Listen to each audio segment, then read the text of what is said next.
Hello and welcome to another instalment of the Wyfutbol podcast with me, Michael Dryden and Etches Adogru. Today we'll be taking a look back at the Crazy Gang, their infamous FA Cup triumph, who they were and where the individuals are now. Before we start, please follow us on Twitter at Wyfutbol_ and subscribe with us on Apple Podcasts, Spotify, Acast and YouTube. Hello Etches, how are you this morning? Yeah, very good, thanks. Days are getting brighter. Drake dropped his new EP 2 days ago, so I've been wheeling that, which has been pretty good. Oh, nice. Not much else to report really. Obviously, I've tried to book loads of places with you and some other people for hopefully when lockdown ends, and to no avail so far. It's been pretty difficult to get a spot anywhere, which has been quite stressful. But apart from that, I'm pretty good. How are you? Yeah, not bad. I've been scrambling as well, trying to find somewhere for the Euros for location to watch England. It's just tough because I don't know how it's going to look or how it's going to be. Like I can't imagine watching England in a pub in a tournament and it just be people sat in sixes at tables not moving. I just can't imagine that. So it'll be interesting. Well, you remember the carnage with the last time we watched England at Box Park? Yeah, Was that Croydon. was it the Euros or World Cup? No, it was a World Cup. It was against It was a World Tunisia. Cup. Yeah, that was Where the incredible. guy bought like two jugs of beer, which by the way, these two jugs of beer I think held 3 pints each and was about maybe 20 quid, maybe 4 pints, I can't remember. England scored the last minute winner. I can't remember who scored. Maybe it was Kane. It was And Kane, yeah. he just poured them on top of himself. And then he got kicked out. Yeah. The thing was he got minimal laughs. There's a few people so a couple of people clapping, and then the security guys came over and just dragged him away. All that money down the drain. It was worth it though. Well, for that 2 seconds of It was a fame. hot day as well, and you're absolutely covered in lager, and he's getting kicked out in front of his mates aren't going with him as well. Like there's no way basking in that. People are singing like New Order, World in Motion. It's a party atmosphere. I'm not leaving if my friend gets kicked out for that. Yeah, you'd be waving them goodbye, that's for sure. So, Etches, kick off this week. Why this topic? Yeah, so I'm thinking of doing a flashback episode for a while. And when you think about it in terms of teams, because that's kind of what I wanted to do it on, you have so many options, right? You got 90s United, the Invincibles, which I'll eventually do one day. That'll be an emotional one for me, for sure. And you've got the iconic Barca team with Pep Guardiola. But obviously, those are quite obvious titles. And I kind of felt like let's kind of cast the net out a little bit further and think of another type of team to look at. So I kind of wanted to focus on the Crazy Gang, which is AKA Wimbledon FC, not to be confused with AFC Wimbledon. But I found them interesting for a variety of reasons.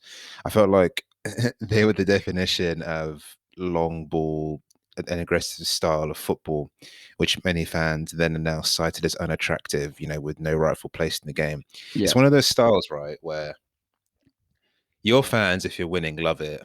Everyone else hates you for it. Your fans will hate you for playing that style if you start losing. Yeah. So it's one of those, isn't it?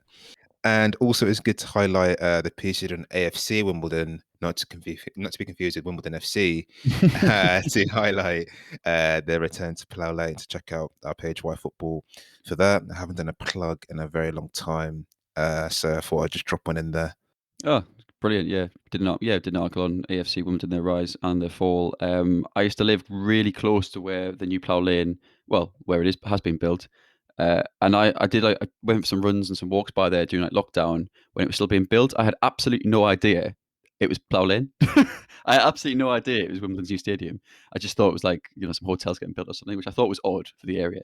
But yeah, so I did that article on Wimbledon. Their story is just crazy, man. Like imagine your club, the success of that triumph in the late 80s of the FA Cup, and then imagine the preceding decade, your club tries to relocate to Dublin. It then gets sold. The old ground gets sold to Safeway supermarkets, so it becomes like a Tesco's or something like that. And then eventually your club relocates to Milton Keynes in 2003. It's just like a crazy, crazy situation. AFC Wimbledon formed in 2002, I believe. And their founding names were Return to the English Football League and Return to Merton, and they've done both of those things. I've got a lot of time for the for AFC Wimbledon and the fans that brought them back. Yeah, no, it's a really good story, isn't it? You know, when they dissolved and became NK Dons, and then when AFC started up again and have worked their way back. I think it's a really good story. But to move back onto who the Crazy Gang actually are, the original Wimbledon FC, not to be confused with AFC Wimbledon, were founded all the way back in 1899. Originally nicknamed the Dons, which I got a lot of time for. Yeah. Even though the Dons are now, do you know SC Dons? Have you ever watched them? No, I've not. No. It's lost on you then. But yeah, there's a group of footballers that call themselves the Dons. A few of our listeners will know who they are. Anyway, after that, sorry, they were called the Wombles before finally acquiring the nickname the Crazy Gang. Wimbledon as a team mostly played in the lower divisions, winning a variety of lower league trophies, including the FA Amateur Cup and Southern League Championship. The team rose quickly from obscurity during the 1980s and were promoted to the then top flight First Division in Mm. '86, just 4 seasons after they were in the Fourth Division. Mm. So the Crazy Gang is what they were known during the late 80s and early 90s after beating Liverpool in the 88 FA Cup final. And the name has kind of stuck with them from then on. Who won the 87 final? Is it Arsenal? No, it's Coventry City. Incorrect. Yes, it is. Yes, it is. Oh God, I've got no time for that at all. Absolutely no time. Just a bit of background. My housemate's a Coventry City fan and never stops talking about it. But Good knowledge from you there, Dreads. So the Crazy Gang's main members included Dennis Wise, Mick Harford, John Fashanu, Vinnie Jones, and Laurie Sanchez, and the founder was a guy called Wally Downs. you can't beat Vinny. I've just got to say it in lock, stock, and two smoking barrels. Just got to say it. And are there any other examples of footballers that have turned to movie stars? This made me think when we're discussing this episode. Who? I mean, just I can't think of any footballers that have actually then became film stars. Even Bex didn't. Yeah, that's quite tough. Yeah, footballers that became movie stars. Yeah, I can't. No one's spring to mind. Yeah, no, that's a tough one. I can't think of any. Yeah, Vinnie Jones is. Not only has he turned to be a movie star, but he's like you wouldn't have assumed it, would you? He's quite unassuming person to have. I mean, I wasn't around at the time, but for someone of his kind of character and his background, and he's part of the Crazy Gang, to then become like an actor, and the latest one where he's in that Brute advert with the Mm. horse, and like it's just, I just find it bizarre, and I wonder who do you think out of the current crop of players is most likely to be a movie star? Most likely to be a movie star. That's a good question. Let's think about the England side because that's a little bit easier. Um, Fabian Delph, Fabian Delph, why? because I watched True. that clip of him in the City documentary where he keeps telling the City players to go back to basics. Have you seen it? No, I've not seen it. No. So basically, I'll keep this brief. Basically, Pep Guardiola is trying to list why they're not playing well, and Fabian Delph basically interrupts him and basically says, "Yeah, we need to keep back to basics. We need to keep on running and keep on tackling." And you can kind of see Ooh. the cogs in Pep's head like whirling around, thinking, "You know what? I'm going to sell you." It's like because what you just said is absolute garbage. Yeah, Delph. I think Delph would fit it because he's versatile. So would Milner. So if you can, you can play centre midfield, you can play left back, you can play right back. If you can play multiple positions in the football pitch, why can't you play a starring role in an English gangster film? Yeah, I mean, yeah, James Milner strikes you more as like Spider-Man's best friend in a film more than like a What a gangster. sidekick! Yeah, but he's a bit too old for that. So maybe like his uncle's best friend or something. Um, but looking back at Wimbledon and what actually made them crazy, in inverted commas, was basically they were extremely physical and daunting for opposing teams. They played at a small ground called Clan Lane, which they made intimidating for opposition, adopting a variety of tactics on and off the pitch. Off it, they had very basic changing rooms with no heating, which at the time was a very different setup for some of the league's best sides were used to, especially Mm. as footballers are beginning to become more and more pampered in terms of the setup and approaches. Wimbledon's just kind of a throwback to times that have gone in the footballing world. In terms of on the pitch, as I mentioned earlier, they played a long ball style, which the press labeled Route One, which is usually described to talk about the less glamorous sides in the country. Yeah. The physical side of the game, which I've mentioned a few times, was implemented by the whole 11, but in particular, Vinnie Jones, John Fashanu, and Laurie Sanchez. But it wasn't just one of those things, right, where they were really harsh on the opponents and they're all best mates. There was like a cult off the pitch. They were equally harsh on their own, especially new players, in an attempt to ingrain that mentality in order to Mm. survive at the club. There's a tale about a guy who joined called John Scales, who joined Wimbledon from Bristol Rovers. And he spoke at length about how tough, the initial ceremony was when he joined, or the initiation, and how hard he found it to integrate himself with the core group of players. There's loads of teasing and taunting to try and break him or mold him, depending on who you ask. And during his time there, they vandalized his car, which is which is always what you want to see when you finish training, is just see your Yeah. car vandalized. It's always good to see. Another incident highlighting the team's brutal nature saw Fashanu, who was trained in martial arts, judo flipped a teammate over a bench in the changing room, Oh.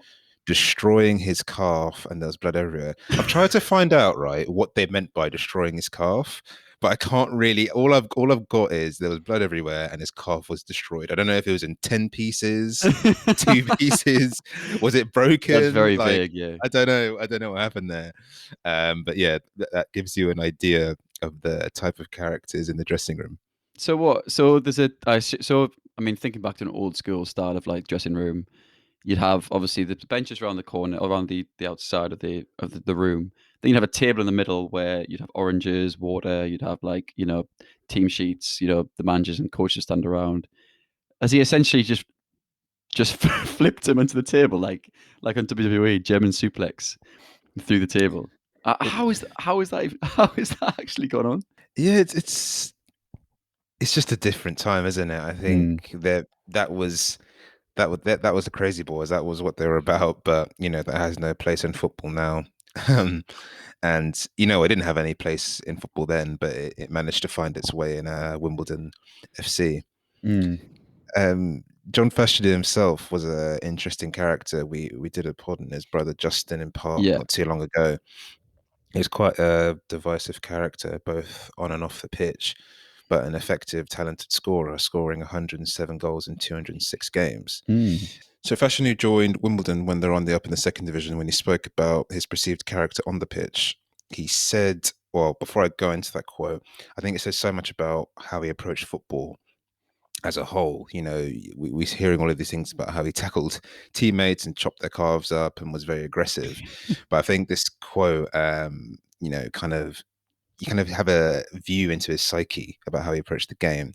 And he said, it is much safer to be feared than loved, because love is preserved by the link of obligation, but fear preserves you by dread of punishment, which never fails. living with a dread of punishment. That sounds it sounds horrendous. But to kind of to have that kind of mentality, to have that and to instill that kind of mentality in the club, you have to kind of someone has to believe it. Someone actually have to. I mean, I suppose it worked in the end. I mean, to an extent, anyway. Exactly that. For moving on to another one of their famous members, Vinnie Jones was another member who had this brutal aggression on the pitch. One of them, which saw him clear out Steve McMahon, leaving him in a heap in the FA Cup final.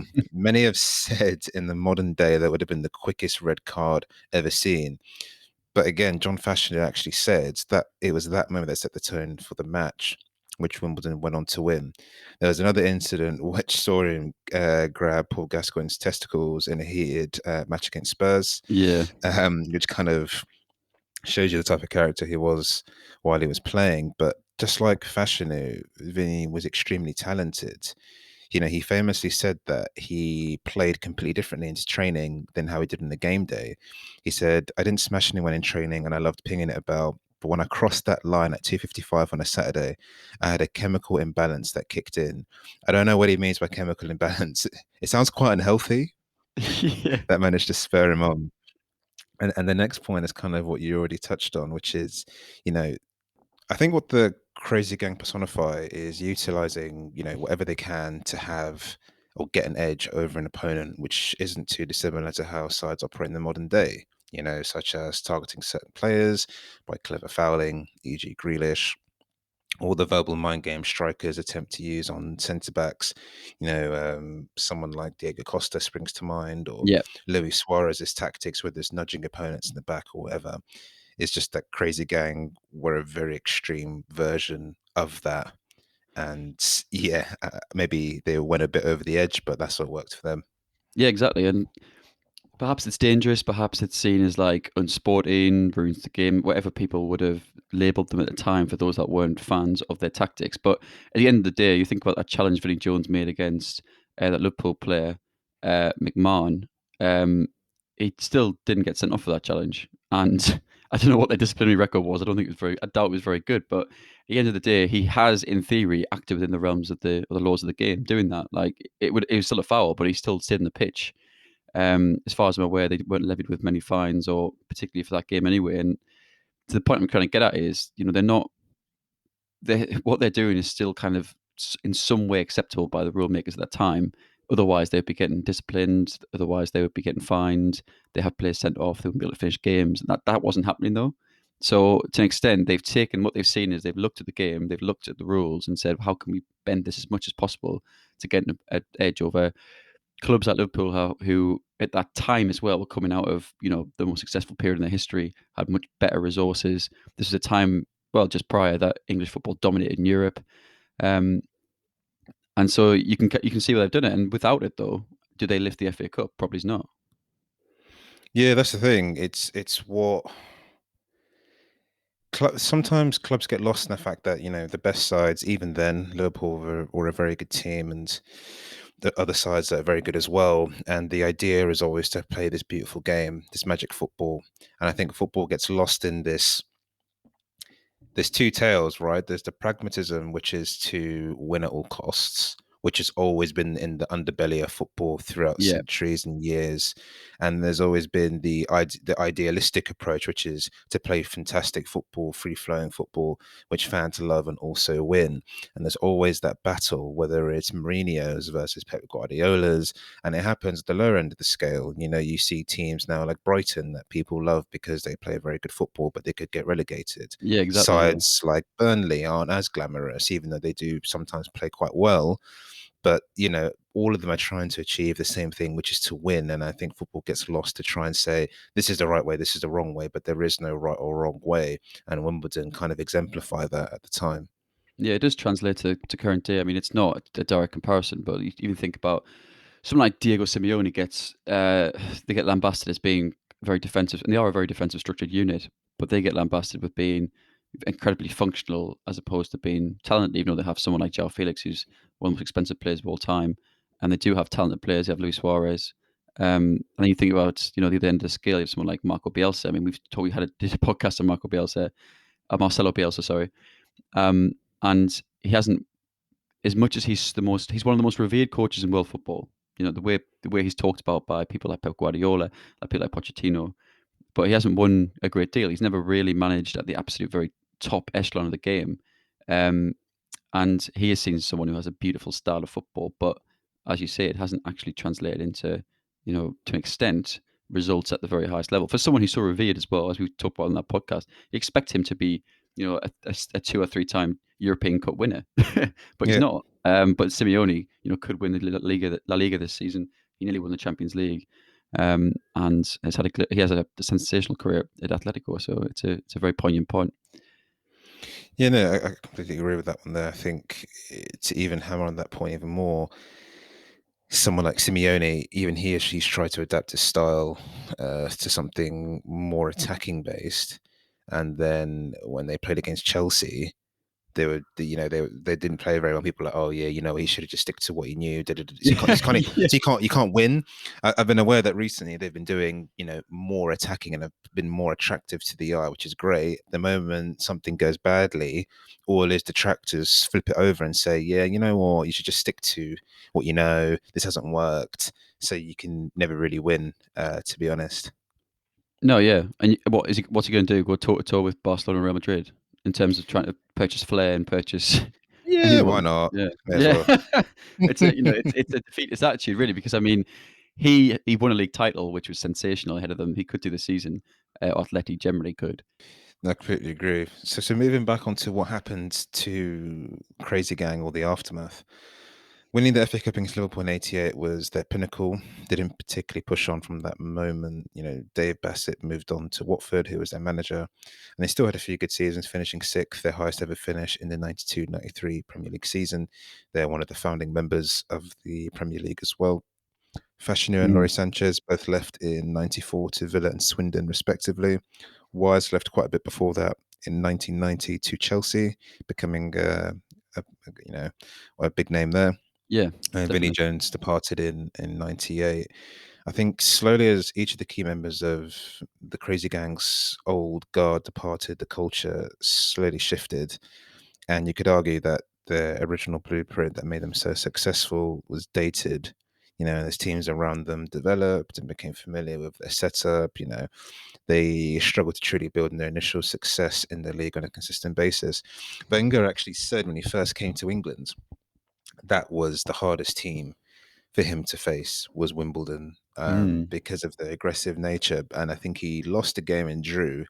But to highlight how their approach was dated and predictable, he didn't lose after that. I think he won the rest of the games because that effect and that style, as scouting became stronger and as teams changed their styles and had more of a continental style, Wimbledon were quite stuck in this old method, which wasn't really suited to where the Premier League was going. Overall, I kind of think what the Crazy Gang represented is, the underdogs managing, to beat the best and actually succeeding. Mm. There are parallels of Leicester, who obviously won the league when they're 5,000 to 1. But the difference with Leicester is that they're a bit more glamorous in terms of playing style, but it's still the theme of football can be quite predictable and quite boring in terms of seeing the same sides win all the time. We've mentioned it on countless pods how all of the big teams keep on winning, and it's quite Yeah. refreshing when someone upsets that. A throwback to Wigan beating City in the FA Cup final, would be another good example. Portsmouth as well. I think football needs those stories to kind of keep fans believing in the game that the smaller sides can do it with smaller resources, Yeah. Yeah. with a less glamorous style, with players that aren't necessarily as good as their bigger counterparts. And I think that's what the Crazy Gang kind of represented, even though there were so many detractors in the game. Yeah. People really disliked them. Coaches, players, opposition, even their own players. Some of them didn't particularly like them. But I think it's a general theme for football where the underdog kind of needs to win to keep everyone happy, essentially. Yeah, and you look back at the FA Cup finals that people remember, that is those upsets, isn't it? I mean, I don't want to bang on again about Sunderland, but that 1973 FA Cup final where we beat Leeds, there's a lot of people that's come to me and, in London or up here who talk about that game like, like it was yesterday because it sticks out. No one remembers like, Man U versus Chelsea, I think it was like a handful of seasons ago, it was 1-0. Like no one remembers that game because also no one really cares again when those teams win it because they've won it so many times. And those stories, and that's what the FA Cup's great for, right? I mean, there's a lot of detractors even now for the FA Cup, it's particularly during COVID and during the scheduled build up. People talking about domestic competitions, are they really as necessary as what they used to be? But it does still provide those moments, and hopefully it will continue to do so. I think the issue with the Crazy Gang was that they jumped up the leagues, they won the FA Cup, but with a style that was becoming almost, well, it was becoming outlawed in the game. I mean, you think about the advent of the Premier League, the commercialization of football in this country. Like it was, the influx of foreign talent and people like Wenger and co at the helm. Football was moving away from that, so you couldn't. The players are kind of left by then the Crazy Gang, but you couldn't maintain. Even if they stayed, you couldn't maintain that style of football. And so when that became, untenable, something else had to prevail, which it didn't. I mean, I do, as much as they were in a very aggressive team who kind of to an extent bent the rules and played in a style that was often seen as dangerous and aggressive and not really wanted in the game. I still think they were good. They would still be good footballers off the pitch. You talk about John Fashionu's goal scoring record. You know, these were still good footballers off the pitch. It's just that not off the pitch, sorry, on the pitch. They're still good footballers away from the aggressive style. I do believe that. Don't think you can just win the FA Cup and rise at them just by being aggressive. You can't just be, me, you, and a team of like 9 other people randomly off the street, at that time, just getting together and going on the football pitch and trying to kick everyone across the pitch, we're not going to win the FA Cup. You still need to have quality behind that. But the parallels with Leicester are, interesting. But Leicester actually, their success is probably centered more around their kind of flight to, the data side, to analytics, and getting there ahead of a lot of the game. So that's why theirs has been sustained, whereas the Crazy Gang were winning with a kind of outdated method, which meant that it was not sustainable. I completely agree, and you're wrong about me and you with 9 people off the street playing football. I think I said a few times. Yeah. I can't remember what I said last time. Did I say I was Clarence Seedorf? You said you're Clarence Seedorf, yeah. Said it a few times. Yeah, you know what? I'd stick by that one. So put me in the middle of the park. I'll just never get around the pitch. So don't worry about me. I'll win us the FA Cup. But Yeah. you're right about Leicester and teams that do it with the one-off. Maybe Wigan's another good example as well, where sides either by luck or chance, and also from the styles they implement and the personnel they have, win a certain trophy or achievement, but it isn't always sustainable because of what's going on behind the scenes. And I think the Crazy Gang, yeah, they had their style, which was, as you rightly said, outlawed, but it will always be outlawed. There's different versions of it now in the modern game, but it's always going to be outlawed, right? You start hoofing the ball up long or playing a direct style, no matter what it looks like, it will still be outlawed, because football has this constant battle between perfectionism and pragmatism. It's just how it always will be. And that's kind of the theme of the game currently. Definitely. I mean, the only team I can think that actually in modern era actually attempted to an extent not bend the rules, but to play in such a kind of drastic different style of play would have been like Stoke City, Tony Pulis. Like, they popularized that long throw, the long ball up to the likes of Kevin Jones and co. And they actually played in such a stark different style to every other football team. And it was just fun. It's also interesting that Wenger also hated Stoke and hated Pulis, but they're the only team I can think, because you get teams that play, Burnley now play a different style of football. They sit there compact. They will try and knock it long into the channels. Players like Chris Wood and Ashley Barnes, and then play off it. And they do have quality around them. Dwight McNeil, for example, is a good example. Goodmanson, they do have quality there, but they do play in a different style. Someone like Pulis was so stark in, this is the way we're going to play football. We're going to hit the channels. We're going to get a long throw in. We're going to get the ball in the air, in the area, in the position of maximum opportunity as soon as possible, with our big players like Ryan Shawcross, Kevin Jones, etc. Ricardo Fuller, who I was going to mention earlier, I forgot his name, but I'm really happy to have remembered that because he's an absolute legend. They did actually pretty well, and it wasn't sustainable in the end. And would that work again? Probably not. Football's changed drastically, I think, since then even. But they're the only team I can think that is actually, in terms of style, been so stark in recent times. Yeah, no, I completely agree with you on that one. Okay, that's all from us this week. I just thank you so much for the insight on the Crazy Gang. That was very, very good, very nostalgic for some people who might be listening, to think back to that FA Cup victory and even the resultant demise of Wimbledon, which is less nostalgic for particularly fans, but is a very, very fascinating topic. And it's good to see the Dons back in League One with the mighty Sunderland. So that's all from us this week, guys, and we'll see you next time. Cheers, guys. Cheers.